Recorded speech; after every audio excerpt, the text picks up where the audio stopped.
Welcome back to the wonderful world of astronomy. We are studying cosmology, which is the study of the large-scale structure of the universe. And this is chapter 22, looking at the birth of the universe. This part 1 video will cover entropy and the early universe. This is Edwin Hubble in the 1920s at Mount Wilson Observatory. And this is where he discovered that there are, in fact, other galaxies. You saw in chapter 20 that prior to Edwin Hubble's discoveries, many galaxies had been seen out in space with telescopes. However, astronomers didn't realize that they were galaxies. They thought that they were nebulae inside our own galaxy. Edwin Hubble made the discovery that they are galaxies by being able to measure the distance to them. And he found that some of them, such as the Andromeda galaxy, are millions of light years away, which is much larger than the size of the Milky Way. Another astounding discovery he made is that outside of our local group of galaxies, galaxies in the universe are moving away from us. And in fact, the farther away they are, the faster they're moving away from us. And this led to what's known as Hubble's law. You saw this in chapter 20, that the speed a galaxy is moving away from us is equal to some constant times its distance, which means that how fast it's moving is proportional to its distance from us. And that constant, h0, it's known as Hubble's constant. We don't know exactly what it is, but it's something like 22 kilometers per second for every million light years. So that means that if a galaxy were a million light years from us, then by this equation, it's moving away from us at 22 kilometers per second. If it were 10 million light years from us, it would be moving at 22 times 10, so 220 kilometers per second. And the farther away it is, the faster it's moving. This led him to the realization that the universe is expanding. So we have a model like this animation shows, and there is no physical center to the universe in three-dimensional space. So we can take any arbitrary point to be the center of a diagram. And in this diagram, we're considering our galaxy right there in the center of the model. And you notice as we observe these other galaxies as the universe expands, look at what's happening to the colors of those wavelengths that are depicted. They're getting red shifted. So the light that comes from these different galaxies, whatever the spectral line emissions are, as the galaxy expands, they get red shifted. And that's how Hubble discovered that they are moving and what speeds they're moving. He was able to look at the redshift. Now, I want you to understand this idea of the Big Bang model, which I'll talk about in this chapter, is not an explosion, a random explosion, but rather it's describing the rapid expansion of the universe, and it's a rather orderly process. So the Big Bang model is not, as many people think, a chaotic explosion. And people wanting to discredit the Big Bang model, as astronomers were back in the 1940s and 50s, actually coined the phrase Big Bang because they wanted to liken this model to a chaotic explosion.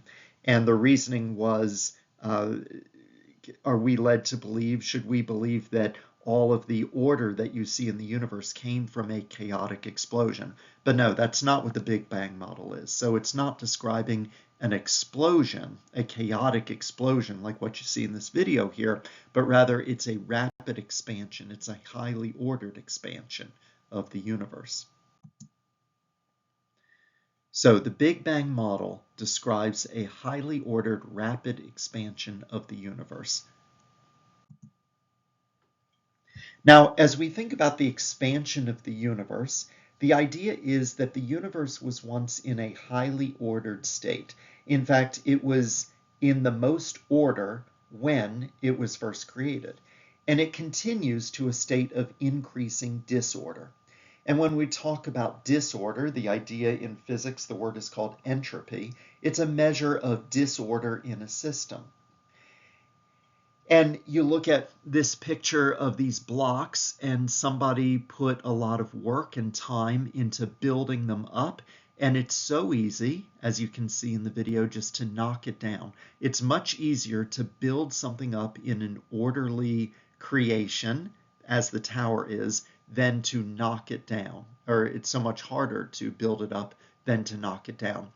Because the universe tends towards disorder. If you want to order things, you have to put in a lot of work. You have to put in some time. But disorder almost comes naturally in the universe. So in any closed system, which could be these Jenga blocks right here, we could be talking about a cup of water, we could be talking about the entire universe. Entropy, meaning disorder, is always increasing.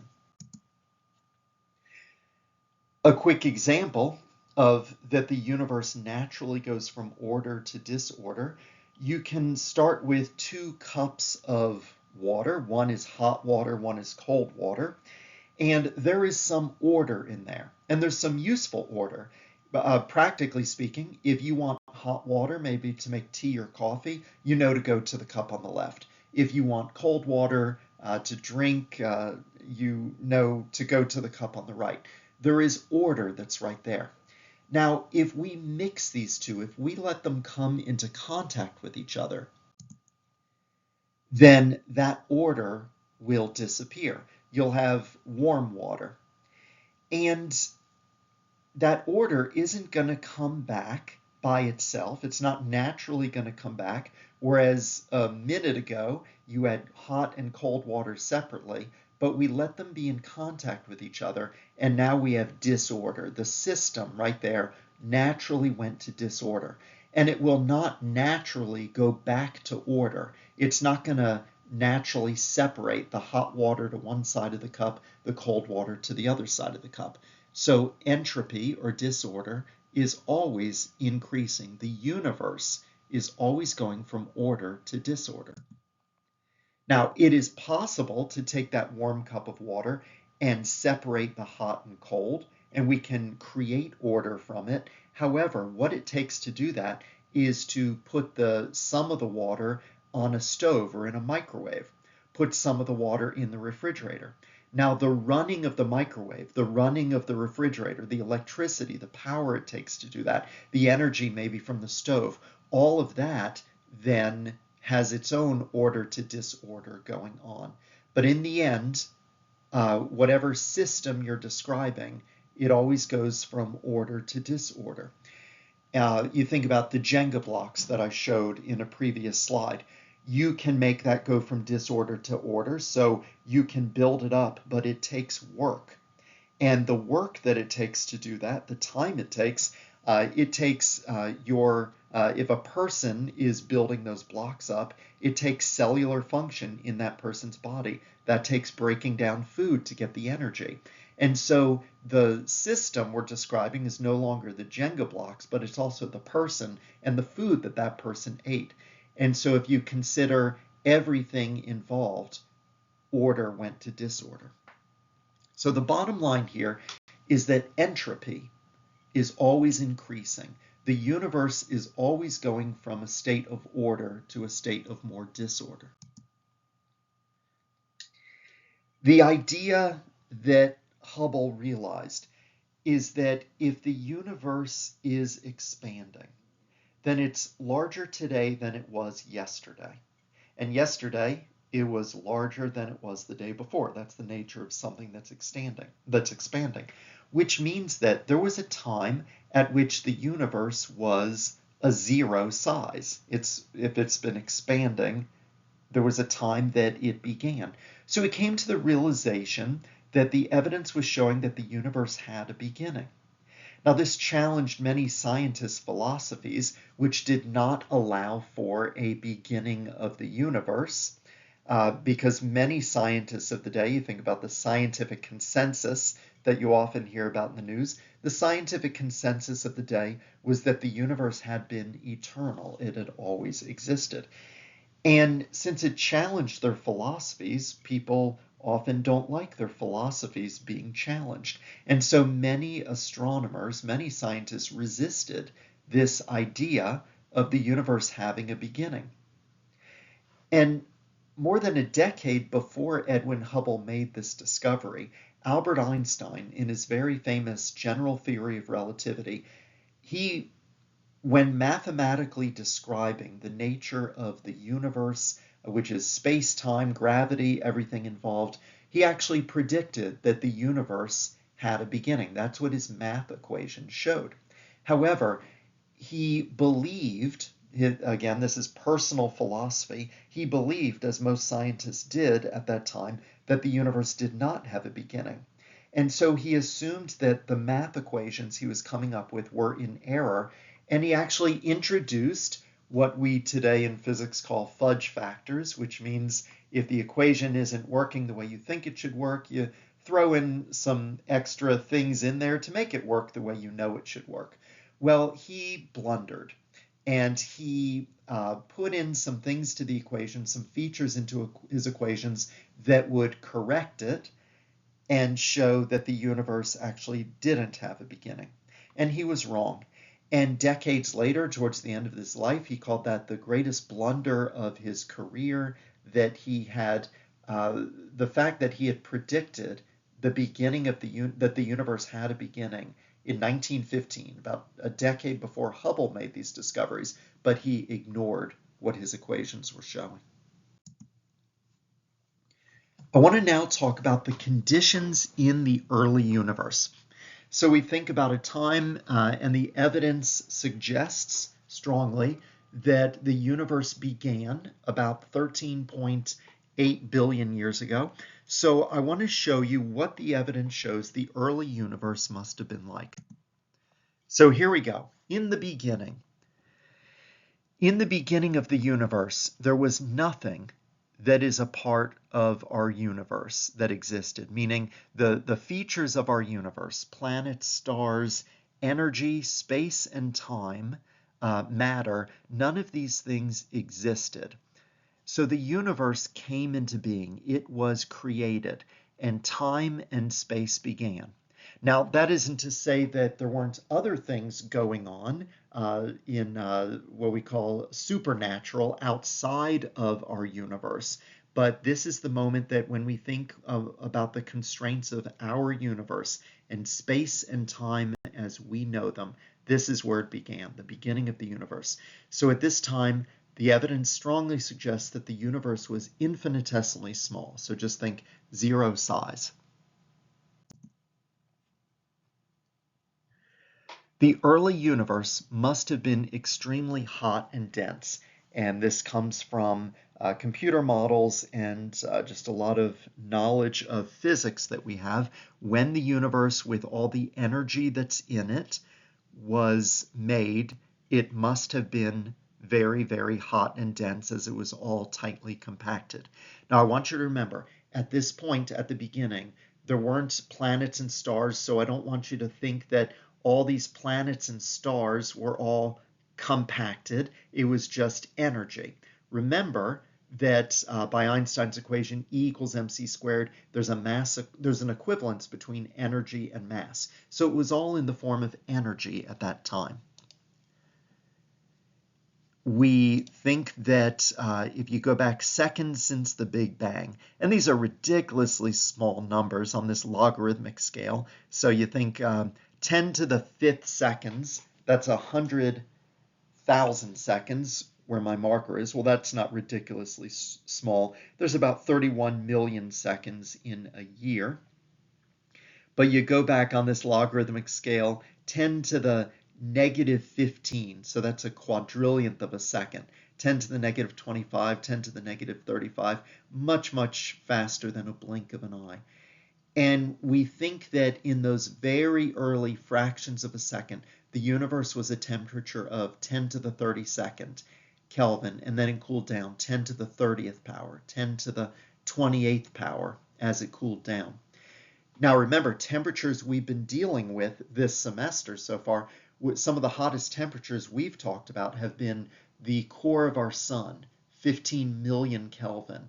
We've talked about what it takes maybe to fuse helium into carbon. That takes about 100 million Kelvin, which is 10 to the 8th power. So and that's way down here on the scale. So we're talking about temperatures that are much higher than exist anywhere in the present universe. In the very early universe, those first few split seconds, it was too hot for matter to exist. But as the universe cooled off, then the conditions were getting right for matter to start to come into being. Here's how it happened. There's something called particle creation and annihilation. Let's look at the picture up above. If you have energy in the form of a gamma ray photon, and could be more gamma ray photons, they collide with each other, that energy can, if the conditions are right, be converted into matter. So in this situation, we can get from that energy an electron and an anti-electron, otherwise known as a positron. This is what's called antimatter. It's like an electron in every way, except it's got a positive charge instead of a negative charge. And this process is done routinely in particle accelerators around the world, taking energy and turning it into matter. So the photons convert into particles and antiparticles by the equation E equals mc squared. The amount of energy determines how much mass is created. Now, in the other direction, when a particle meets its antiparticle, such as an electron and an anti-electron, then they annihilate each other and gamma ray photons are given off. So we have particle creation and annihilation spontaneously going on throughout the universe. So nothing was really sticking yet.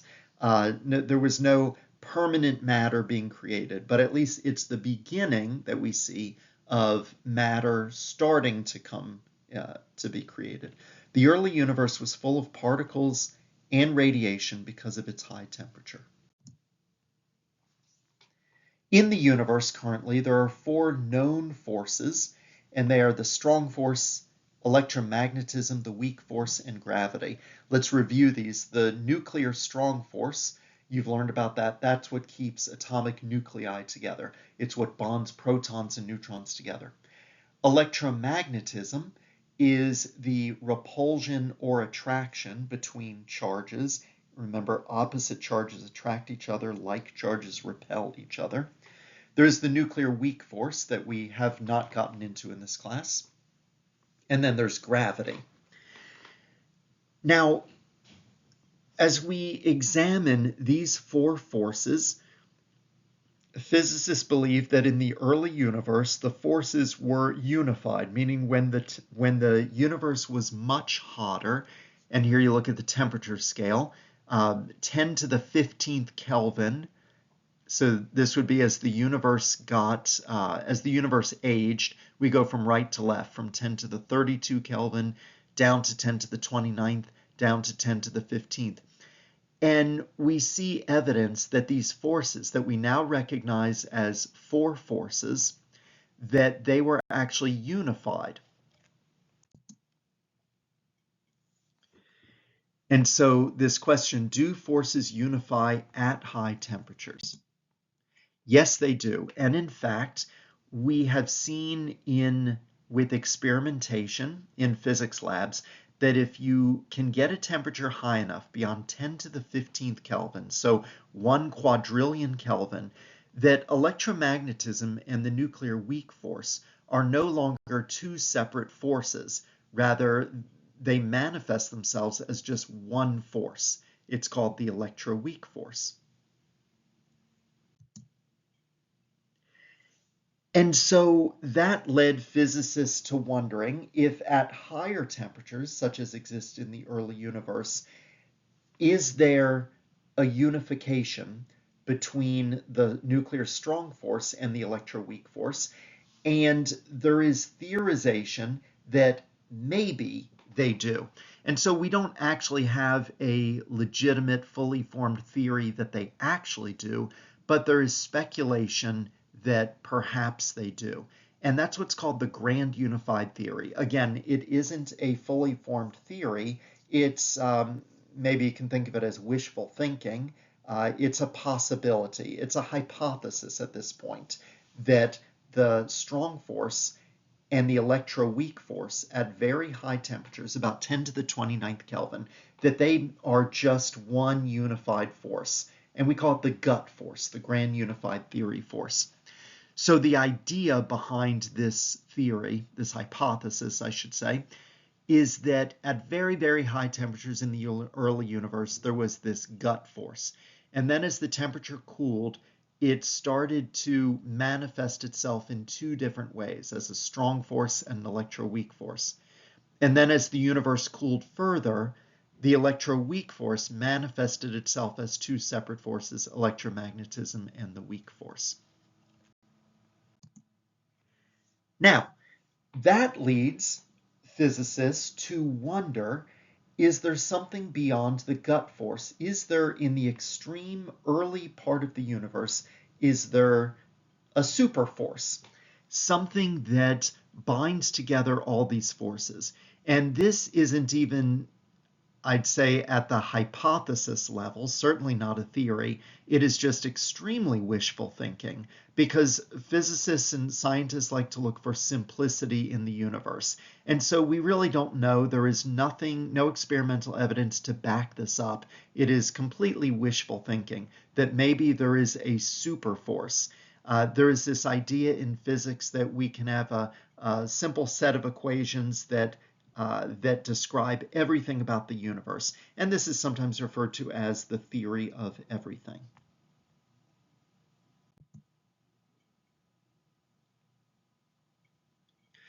We now get into how did the early universe change with time? This is a diagram from the book. I know the writing is too small to see it. I'm going to zoom in on each of these parts. But I want you to see it's a timeline. And even though the writing's a bit too small to read, it starts at the beginning of the universe at the top. And there's the Planck era, the gut era, the electroweak era, etc. And it moves on down to time, down the timeline to the current era at the bottom. And I'm going to, on the next few slides for the next half of this video, I'm going to go through each of these blocks. So let's look at these different eras in the universe. The first era in the universe is what's known as the Planck era, named after one of the founders of quantum physics in the early 20th century, named Max Planck. And the Planck era covers the very, very brief time of from the moment of creation, we'll call that zero time, to about 10 to the negative 43 seconds. This is a block of time known as a Planck time. It is believed to be the smallest block of time that can exist. You can't have half of this amount. That the idea in quantum mechanics is that time actually exists in very short discrete blocks. And this is that small block of time. What happened in the Planck era? Right here. We have absolutely no clue. I'm going to show you in the next eras how we have a good idea of what was happening in that era, but we have absolutely no clue what was happening in this era. And in fact, it is very likely that nothing was happening in this era because it's a block of time that you can't zoom into. You can't, you think about, if you think about a 1 minute block of time, you can think about what happened at the 1 second mark, at the 2 second mark. A lot of things can happen inside of 1 minute. However, during the Planck era, this is such a small block of time that you can't break it down and get into it and see what happened during it. So it's very likely that nothing was happening during the Planck era. So in the Planck era, it says in the book, we lack a theory to describe conditions in the Planck era. And this brings us down to the next era, the gut era. At this time of 10 to the negative 43 seconds, which was when the temperature, we think, was about 10 to the 32 Kelvin. This distinction between these two eras, the Planck and the Gutt era, are when gravity became distinct from the other forces. Again, this is assumed, this statement here is an assumption based on this idea of the theory of everything. It assumes that gravity was one of those forces. We still don't know, but we just kind of assume that maybe that's true. In the Gutt era, which stands for Grand Unified Theory, two forces are thought to have operated during the Gutt era, gravity and the Gutt force.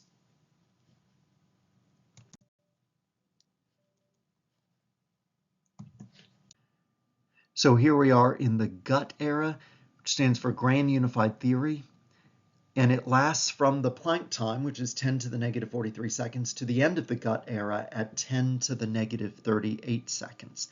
At 10 to the negative 38 seconds, the universe is expanding, and it's cooled down to 10 to the 29th Kelvin.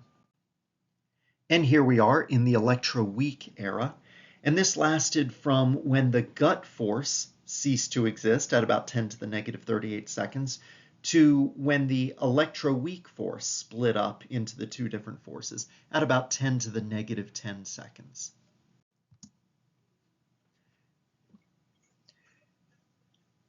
And so here you can see at the beginning of the electroweak era, the Gutt force split into the strong and electroweak forces, perhaps accompanied by a dramatic instant of expansion known as inflation. So rapid expansion of the universe. And this era ended when the electroweak force split into the electromagnetic and weak forces, marking the first instant at which all four forces were distinct. And now, as we continue on down the timeline, we're getting more away from speculation and more into there is verifiable evidence. So as I mentioned before in this video, at a temperature of about 10 to the 15th Kelvin, we see that there is this bringing together of the weak and the electromagnetic force known as the electroweak force. So we have experimental evidence that this does happen. The next era is called the particle era. At this time, amounts of matter and antimatter were nearly equal. So remember before in an earlier slide, I said that we have particles and antiparticles that are spontaneously being created. When they meet each other again, they spontaneously annihilate. Well, the universe is expanding bigger and bigger. There's more space. There's less crowding for all these particles, so they're a little less likely to annihilate each other. And there are roughly equal amounts of matter and antimatter. Roughly one extra proton for every billion proton-antiproton pairs. Now, that extra proton is important because what we're going to see is that the billion protons and billion antiprotons are all going to annihilate each other, and all that's going to be left is the extra protons that were a little bit imbalanced from the antiprotons. So in the particle era, there's continuous creation and annihilation of matter and antimatter, it includes electrons, neutrinos, and quarks. Quarks are the building blocks of protons and neutrons. The amounts of matter and antimatter nearly equal, roughly one extra proton for every 1 billion proton-antiproton pairs. And this brings us to the era of nucleosynthesis. This begins when matter annihilates the remaining antimatter. This was when the universe was about 1,000th of a second old. And so at this point, all the antimatter has been wiped out, and what we have is a matter-dominated universe. And with this matter, nuclei begin to fuse. So the universe has cooled off enough so that nuclei can start to come together. Protons can start joining to neutrons to make hydrogen 2. Not only was hydrogen made, but also helium nuclei and very small trace amounts of lithium in this era of nucleosynthesis. So these were the very first atoms, the very first elements, hydrogen and helium, roughly 3/4 hydrogen, 1/4 helium, and very small amounts of lithium, but nothing higher than that. No carbon, nitrogen, oxygen, all these elements that we know of today that are crucial for life and that are in our planet.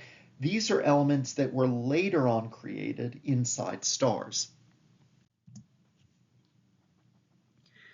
Next is the era of nuclei, when nuclei dominated the universe. So we still don't have stars, planets, or galaxies.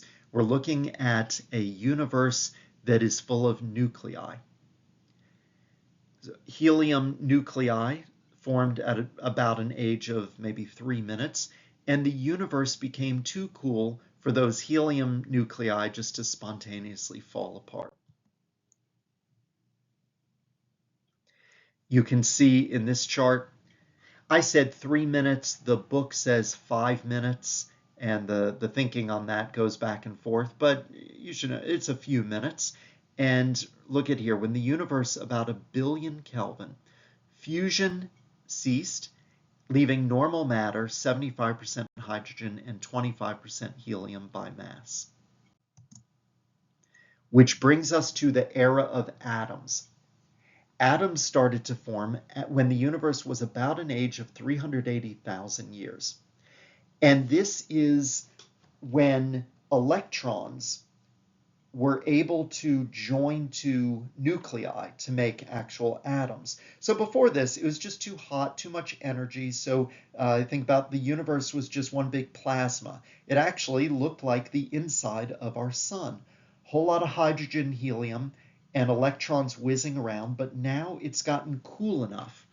That temperature, 3,000 Kelvin, that's cool enough for electrons to start to join to hydrogen and helium.